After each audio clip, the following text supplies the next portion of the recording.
വൈപ്പിൻ മണ്ഡലത്തിൽ സ്ഥാനാർത്ഥിയായി മത്സരിക്കുന്ന ടോണി ചമ്മണി നടത്തിയ റോഡ് ഷോയിൽ എടവനക്കാട് വൻ സ്വീകരണം ലഭിച്ചു. മഹിളാ കോൺഗ്രസ് വൈപ്പിൻ ബ്ലോക്ക് മണ്ഡലം കമ്മിറ്റിയുടെ നേതൃത്വത്തിലാണ് പ്രവർത്തകർ ഒന്നിച്ചു ചേർന്ന് shawl അണിയിച്ച് ആദരിച്ചത്. This news brought to you by Kalpaga Weddings, North Parvur. Vypin മണ്ഡലത്തിൽ UDF സ്ഥാനാർത്ഥിയായി മത്സരിക്കുന്ന ടോണി ചമ്മണിക്ക് നടത്തിയ റോഡ് ഷോയ്ക്ക് എടവനക്കാട് വൻ സ്വീകരണം ലഭിച്ചു. മഹിളാ കോൺഗ്രസ് വൈപ്പിൻ ബ്ലോക്ക് കമ്മിറ്റിയുടെ നേതൃത്വത്തിൽ പ്രവർത്തകർ ഒന്നിച്ചു ചേർന്ന് സ്ഥാനാർത്ഥിയെ ഷാൾ അണിയിച്ച് ആദരിച്ചു. നിരവധി പ്രവർത്തകരും നാട്ടുകാരും പങ്കെടുത്ത പരിപാടി ആവേശകരമായ പ്രചരണ വേദിയായി മാറി.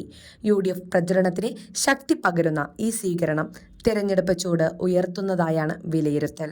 മഹിളാ കോൺഗ്രസ് ബ്ലോക്ക് പ്രസിഡന്റ് ട്രീസ ക്ലീറ്റസ്, മണ്ഡലം പ്രസിഡന്റ് അശ്വതി ഗോകുലൻ, പഞ്ചായത്ത് മെമ്പർമാരായ കൊച്ചുത്രേസ്യ നിഷിൽ, ഷീബ റോയ്, നൈസി, ആനന്ദവല്ലി ചെല്ലപ്പൻ, ലീല പവിത്രൻ എന്നിവർ പങ്കെടുത്തു. News desk Nattuvartha, Vypin.